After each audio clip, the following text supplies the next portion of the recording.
जय हिंद साथियों, मैं अपने इस वीडियो में आपका पुनः स्वागत करता हूं। दोस्तों, हम लोग बात कर रहे थे exam revision 2024 class 10th maths. तो बेसिकली हम लोग बात कर रहे थे 6 नंबर वाले प्रश्न पर। तो उसका जो सेट फर्स्ट है उस पे मैंने ऑलरेडी वीडियो बना रखा है, वो यूट्यूब में अवेलेबल है। अगर आप उसको नहीं देखें तो वहाँ विज़िट करके देख सकते हैं।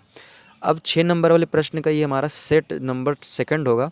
इसमें भी हम लोग 4 से 5 प्रश्नों को डिस्कस करेंगे जो बोर्ड एग्ज़ाम के दृष्टि से महत्वपूर्ण होंगे। तो चलिए ये स्टार्ट करते हैं।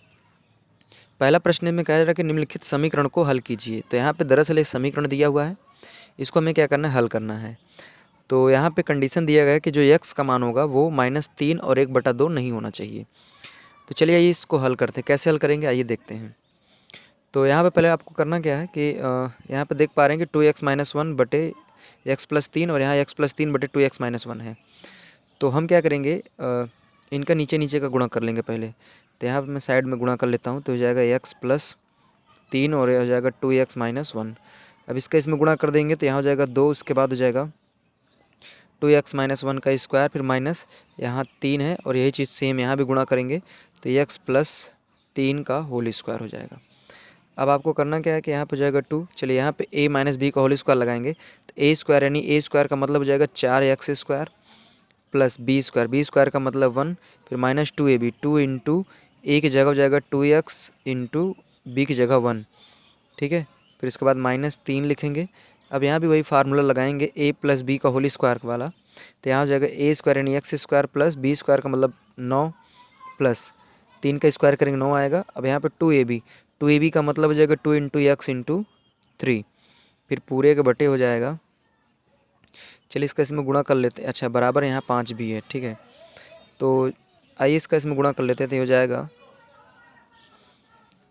2x स्क्वायर माइनस का x, इधर हो जाएगा प्लस का 6x, फिर माइनस का 3 बराबर का आएगा 5।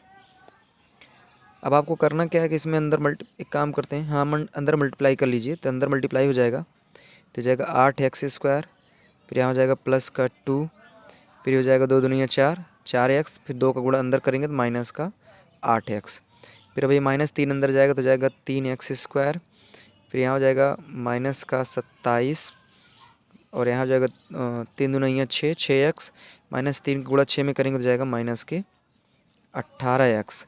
अब इसको हम क्या करेंगे, यहाँ पे 6x है प्लस में और यहाँ पे माइनस में है तो ये घट जाएगा, तो यहाँ पे आएगा प्लस का 5x। तो चलिए इसका इधर मल्टीप्लाई कर लेंगे तो हो जाएगा, इधर रहेगा 5, फिर यहाँ हो जाएगा 2x square plus 5x minus का 3। ठीक है, अब आपको करना क्या है इसमें, चलिए पहले इसको हम यहाँ पे 8x स्क्वायर है -3x स्क्वायर तो हो जाएगा 5x स्क्वायर, फिर इसके बाद हो जाएगा माइनस का 8x और यहाँ पे 18x तो हो जाएगा माइनस का 26x, और यहाँ हो जाएगा माइनस का 27, यहाँ प्लस का 2 तो हो जाएगा प्लस का 25 बराबर। अब इसका अंदर गुणा करेंगे तो हो जाएगा 10x स्क्वायर और यहाँ हो जाएगा प्लस के 25x, फिर इसके बाद इसका यहाँ पर हो जाएगा तो माइनस का 18 दूनी 36, 38 का 54, तो यहाँ हो जाएगा 54x, सॉरी कहाँ पे मैं गुणा कर रहा हूँ, सॉरी यहाँ पे मैं इसको यहाँ पे गुणा कर रहा हूँ, दरअसल हमको इसको करना था। तो इसका इसमें गुणा करेंगे तो ये आएगा, फिर इसका इसमें गुणा करेंगे तो ये आएगा, फिर इसका इसमें गुणा करेंगे तो माइनस का 15 आएगा। ठीक है, अब हमको करना क्या है कि इन सभी को उठा के इधर लेके आना है। तो यहाँ हो जाएगा 5x स्क्वायर, फिर माइनस का 26x प्लस के 25, ये पूरे इधर आएगा तो जाएगा माइनस का 10x स्क्वायर माइनस का 25x माइनस प्लस का हो जाएगा 15 बराबर में इधर आ गया 0। तो यहाँ से 1 मिनट, हाँ इसको अब घटाएंगे तो यहाँ से आएगा माइनस का 5x स्क्वायर में -10 घटेगा, -10x स्क्वायर तो -5x स्क्वायर, इधर हो जाएगा माइनस का 26x और यहाँ ये तो ये हो जाएगा माइनस का 51x, और ये आपका 25 है और ये 15 है। अच्छा, यहाँ पे एक मिस्टेक ये हो रहा है कि ये जो माइनस का 27 और प्लस का 2 तो यहाँ से आएगा माइनस का 25 आएगा, तो यहाँ से माइनस का 25 है, ये तो घट जाएगा तो ये आएगा माइनस का 10 आएगा। ठीक है, माइनस का 10 नहीं, ये अच्छा ये -25 है और ये प्लस का 15 है। तो ये माइनस का 10 आएगा बराबर में 0। अब यहाँ से क्या करिए, माइनस सभी में कॉमन है, माइनस कॉमन करके उधर भेज देंगे तो 0 हो जाएगा। तो इधर इसको हम हल कर लेते हैं। तो यहाँ से इसको लिख सकते हैं 5x² माइनस 51x, फिर हो जाएगा प्लस का 10 बराबर में 0। अब इसका इधर मल्टीप्लाई करेंगे तो जाएगा 10। तो हमको क्या करना है, 51 को इसे 2 टुकड़ों में तोड़ना है कि जोड़ने से 51 बने, गुणा करने से 10 × 5 = 50 बने। तो यहाँ पे 50 और 1 का बन रहा है, तो हो जाएगा 5x²। इसको लिख सकते हैं 50x + x प्लस के 10 बराबर में 0। तो यहाँ से आप चाहें तो दो लोग का जोड़ा बना सकते हैं। तो यहाँ से हो जाएगा 5x कॉमन, तो यहाँ से हो जाएगा x + 10, और यहाँ से 1 कॉमन होगा, तो यहाँ हो जाएगा x + 10 बराबर में 0। अब यहाँ से आप x + 10 कॉमन कर लीजिए, तो यहाँ से हो जाएगा 5x + का 1 बराबर में 0। एक बार x का मान आएगा -10, और यहाँ से आएगा एक मान x का मान -1/5। तो x के 2 मान आ गए। तो फाइनली हमें इसी को हल करना था, यानी x के मान बताने थे, जो हमने बता दिए। अब आइए हम लोग अगले प्रश्न की ओर चलते हैं। इसमें कह रहा है कि 2 अंकों से बनी एक संख्या एवं उनके अंकों को उलटने पर बनी संख्या का योग 66 है। यदि संख्या के अंकों का अंतर 2 हो तो संख्याएं ज्ञात कीजिए। तो इसमें दरअसल एक संख्या जो 2 अंकों से बनी है। अच्छा, 2 अंकों की संख्या होगी तो इसमें इकाई और दहाई होगा। तो इसमें हमको मानना पड़ेगा, माना जो इकाई है उसको मैं x मान लिया या फिर y मान लीजिए, और जो दहाई है उसको मैंने x मान लिया।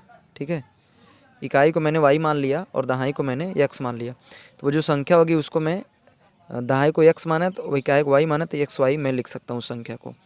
देखिए, अगर मान लीजिए 2 अंकों की संख्या, तो उसको लिखने का जो तरीका है वो ये इस तरीके से है। अगर 2 अंकों की संख्या तो लिख सकते हैं संख्या बराबर 10 × दहाई का अंक प्लस इकाई का अंक। ये होता है तरीका लिखने का 2 अंकों का। अगर 3 अंकों की संख्या है तो उसको लिखने का तरीका है 100 × सैकड़े का अंक प्लस 10 × दहाई का अंक प्लस इकाई का अंक। इस तरीके से लिखा जाता है। तो यहाँ पे मान लेता हूँ वो संख्या को मैंने मान लिया है, इकाई का अंक y है, दहाई का अंक x है। तो अगर उस संख्या को मैं लिखना चाहूँ तो वास्तविक संख्या जो हो जाएगी, यानी मूल संख्या, वास्तविक संख्या, उसको मैं इस तरह लिख सकता हूँ। यहाँ पे लिखेंगे 10 × दहाई, दहाई को मैंने क्या मान लिया x, और इकाई को मैंने मान लिया y। तो वो संख्या हो जाएगी 10x + y। अब यहाँ पे लिखेंगे संख्या को उलटने पर, संख्या को उलटने पर। अच्छा, संख्या को उलट देंगे तो जो इकाई है वो दहाई बन जाएगा, जो दहाई वो इकाई बन जाएगा। तो वो संख्या हो जाएगी 10y + x। अब आगे इसमें ये कहा जा रहा है कि जो संख्याएं हैं, मतलब वास्तविक संख्या और उसको उलटने पर जो आ रहा है उनका जोड़ 66 दे रहा है। तो यहाँ लिखेंगे प्रश्नानुसार में, तो यहाँ पे x + y और यानी 10x + y और 10y + x, इनका दोनों का जो जोड़ है वो 66 के बराबर आ रहा है। तो इसको अगर हम आगे लिखना चाहें तो देखिए, यहाँ 10x और ये 1x, तो हो जाएगा 11x, 1y 10y, ये हो जाएगा 11y बराबर हो जाएगा 66।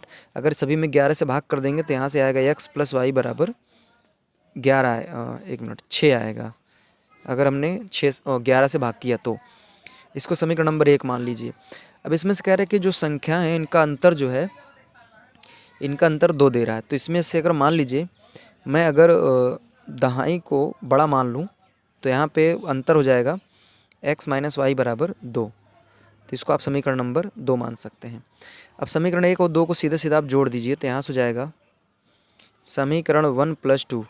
एक में आप क्या करिए, 2 को जोड़ दीजिए। तो जब एक में आप 2 को जोड़ देते हैं तो यहाँ से हो जाएगा x + y बराबर 6 और x - y बराबर 2। तो यहाँ से ये कैंसिल हो जाएगा, तो इधर हो जाएगा 2x बराबर हो जाएगा 8। इसको कैंसिल करेंगे तो हो जाएगा 4, तो x बराबर आ जाएगा 4। अगर अब y की बात करें तो x का मान चाहे समीकरण 1 में रख दीजिए चाहे 2 में रख दीजिए। चलिए हम 1 में रखते हैं। तो यहाँ हो जाएगा 4 + y बराबर 6। इसको उधर भेजेंगे तो y बराबर आ जाएगा 6 - 4, यानी y बराबर 2। तो यहाँ पे इकाई जो दहाई का है वो अंक 4 है, इकाई वाला 2 है। तो वो संख्या जो बन जाएगी वो संख्या बनेगी 42। अगर मान लीजिए इसमें से हम अगर इस संख्या को, अगर जैसे इसमें मैंने x को बड़ा माना है, y को छोटा माना है, तो अगर आप y को बड़ा या छोटा मान लेंगे तो वो संख्या फिर बन जाएगी 24। अब देखिए ये दोनों संख्याएं जो उलटने से बनेंगी और इनको आप अगर आप जोड़ेंगे तो ये 66 हो जाएगा, और इन दोनों संख्याओं के अंतर आप निकालेंगे, चाहे इनमें निकालिए चाहे इनमें निकालिए, इनका अंतर 2 ही आएगा। तो कहने का मतलब, इसका मतलब हमारा जो आंसर है वो सही है। अब आइए हम लोग अगले प्रश्न की ओर चलते हैं। इसमें कह रहा है कि 60 मीटर ऊंचे किसी भवन के शिखर से किसी मीनार के शिखर और पाद के अवनमन कोण क्रमशः 30 डिग्री तथा 60 डिग्री हैं, तो मीनार की ऊंचाई बताइए। तो यहाँ पे दरअसल अवनमन कोण बोल दिया, तो इसका अर्थ ये है कि जो भवन है वो मीनार से क्या है, बड़ा है, क्योंकि ऊपर से देख रहा है और उसके शिखर को भी देख रहा है, उसके निचले हिस्से को भी देख रहा है। तो इसका मतलब ये है कि भवन जो है वो ऊंचा है। तो यहाँ पे आप क्या करेंगे, पहला नंबर यहाँ पे ज़मीन बनाइए, ज़मीन बना दिया गया, और इस ज़मीन पे एक भवन भवन बनाया गया। अच्छा, इस भवन की जो हाइट है ये है 60 मीटर, और इसी से कुछ दूरी पर एक मीनार है। चलिए इस मीनार को मैंने h हाइट का मान लिया, तो इसको ऐसे सीधा इसमें मिला दीजिए। तो देखिए इस भवन के शिखर से जब इसके मीनार के शिखर को देखा गया तो इसका जो अवनमन कोण है वो 30 डिग्री बना ऊपर से देखने पर, और इसके जब ये निचले हिस्से यानी इसको देखा गया तब अवनमन कोण 60 डिग्री का बना। तो सवाल वाला जानना चाहता है कि बताइए जो ये भवन है और मीनार जो है इसकी हाइट क्या होगी। तो देखिए अगर यहाँ से यहाँ तक 30 है तो यहाँ भी क्या हो जाएगा, यहाँ भी 30 डिग्री हो जाएगा। अगर ये 60 है तो ये भी क्या हो जाएगा, ये भी आपका 60 डिग्री हो जाएगा। तो अगर मान लीजिए यहाँ तक h है तो इसको सीधा लेके आएंगे तो ये भी आपका क्या हो जाएगा, h हो जाएगा। अच्छा, टोटल यहाँ से यहाँ तक कितना है, तो टोटल यहाँ से यहाँ तक तो आपका 60 दिया हुआ है, और इतने को मैंने क्या मान लिया, h। तो इसका मतलब ये है कि यहाँ वाला जो हो जाएगा ये हो जाएगा 60 माइनस h, यानी यहाँ से यहाँ तक का डिस्टेंस। ठीक है, अब इसका नामकरण कर लेते हैं हम लोग। तो चलिए इसका नामकरण करते हैं, a, यहाँ का b, यहाँ का c, यहाँ का d और यहाँ का e। ठीक है, तो अब आइए हम लोग पहले लेंगे त्रिभुज बड़े वाले को, इस वाले त्रिभुज को लेते हैं। अच्छा, इनके बीच यानी मीनार और भवन के बीच का जो डिस्टेंस है इसको मैं मान लेता हूँ x है। तो अगर यहाँ से x है तो ये भी क्या हो जाएगा, ये भी आपका x हो जाएगा। तो आइए हम लेंगे त्रिभुज बड़ा वाला। तो त्रिभुज ए सी डी में इस वाले त्रिभुज को लेंगे तो यहाँ से हो जाएगा tan 60 डिग्री बराबर लंब बटे आधार। तो लंब कितना है 60, आधार कितना है x। तो tan 60 अंश का मान क्या हो जाएगा, अंडर रूट का 3 बराबर हो जाएगा 60 बटे x। इसको इधर लाइए, इसको नीचे लाइए, तो x बराबर आपका आएगा 60 बटे अंडर रूट 3।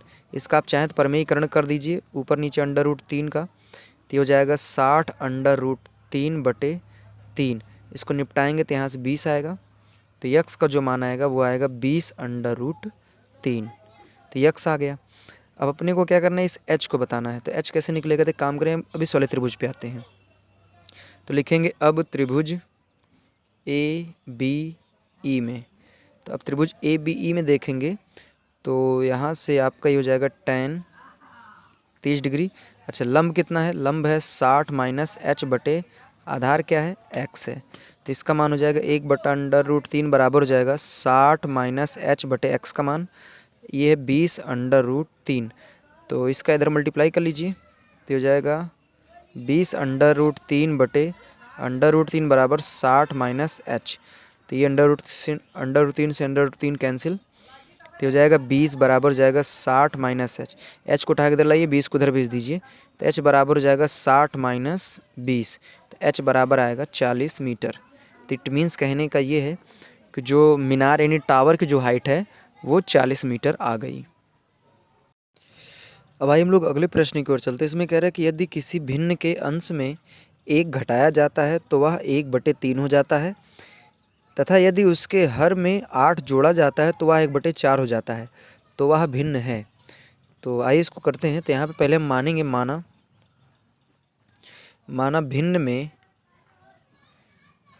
में जो अंश है उसको मैं मान लूँगा x, और जो हर है उसको मान लूँगा y। ठीक है, ये हमने मान लिया।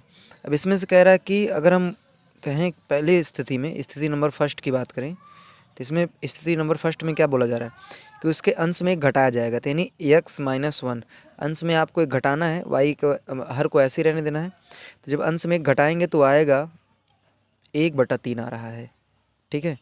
तो इसका इधर मल्टीप्लाई करेंगे, इसका इधर करेंगे, तो इसको हल करेंगे तो इसका इसमें करेंगे हो जाएगा 3x माइनस 3 बराबर y का नम y। तो 3 उठा के इधर भेजिए, y को इधर लाइए, तो 3x इधर आएगा तो जाएगा y बराबर का इधर हो जाएगा 3। इसको समीकरण नंबर आप 1 मान लीजिए। अब अगला स्थिति क्या बोला जा रहा है, स्थिति नंबर सेकंड। तो सेकंड स्थिति में ये कहा जा रहा है कि जब हर में 8 जोड़ा जाएगा, यानी अंश में कुछ नहीं किया जाएगा, हर में 8 को क्या करना है, जोड़ देना है, तब वो कितना हो जाएगा 1/4 हो जाता है। तो इसको भी क्या करेंगे, इसको इधर करेंगे, इसको इधर करेंगे, तो हो जाएगा 4x बराबर y प्लस 8। तो हम y को इधर लाएंगे तो जाएगा 4x माइनस वाई बराबर 8। इसको समीकरण नंबर आप 2 मान लीजिए। अब आप देख पा रहे हैं कि इनको हम हल समीकरण बन रहे हैं, 2 चर वाले रैखिक समीकरण, इनको हल कर लेंगे तो x और y के मान आ जाएंगे, तो हम आराम से भिन्न को बता सकते हैं। तो अगर हम समीकरण 1 में अगर इसमें मैं 4 का गुणा कर दूं और इसमें 3 का गुणा कर दूं, तो यहाँ भी हो जाएगा 12x, यहाँ भी हो जाएगा 12x। अब समीकरण 1 में 2 को घटा देंगे तो कट जाएंगे, आराम से हमें x y के मान मिल जाएंगे। तो यहाँ लिखेंगे समीकरण 1 में 4 का तथा समीकरण 2 में 3 का गुणा करके घटाने पर, तो गुणा करके घटा देंगे, तो यहाँ से इसमें अगर 4 का गुणा करेंगे जाएगा 4x माइनस यहाँ पर जाएगा 12x माइनस 4y बराबर, इसमें 4 का गुणा करेंगे तो जाएगा 12। फिर इसके बाद इसमें 3 का गुणा करना है तो जाएगा 12x माइनस 3y बराबर इधर हो जाएगा 24। चलिए, तो अब यहाँ से इसको घटाना है तो यहाँ चिन्ह बदल जाएगा, ये फाइनली आपस में कैंसिल होंगे। तो यहाँ से हो जाएगा माइनस का 4y प्लस का 3y, तो ये हो जाएगा माइनस का y। अच्छा, 12 में से आप 24 घटाएंगे तो माइनस का 12 आएगा, माइनस माइनस कैंसिल, तो y बराबर क्या आ गया, 12 आ गया। अगर अब y का मान हम चाहे समीकरण 1 में रख दें चाहे 2 में रख दें, किसी में भी रख दें, तो हमें x का मान मिलेगा। तो चलिए 2 में रखते हैं, तो यहाँ से हो जाएगा, तो हो जाएगा 4x माइनस y का मान कितना रखना है, 12 बराबर 8। तो इसको हम उठा के उधर भेज देंगे तो जाएगा 4x बराबर 8 प्लस 12। तो यहाँ से हो जाएगा 4x बराबर हो जाएगा 20। इसको कैंसिल कर देंगे तो x का जो मान आएगा वो आएगा 5। ठीक है, तो आपका जो अंश है वो 5 आ रहा है और हर जो है वो 12 आ रहा है। तो अगर बात करें उस भिन्न की, तो जो भिन्न बना है, भिन्न वो हो जाएगा अंश बटे हर। तो अंश का मान 5 और हर का मान क्या हो जाएगा, 12। तो ये फाइनली आपका आंसर हो जाएगा। तो उम्मीद करूँगा आज हमने बात किया 6 नंबर वाले प्रश्नों पर, जो कि सारे प्रश्न बोर्ड एग्ज़ाम के दृष्टि से बहुत महत्वपूर्ण हैं। तो इसी तरह मिलेंगे हम लोग और प्रश्नों पर नेक्स्ट वीडियो में। तब तक के लिए जय हिंद, वंदे मातरम।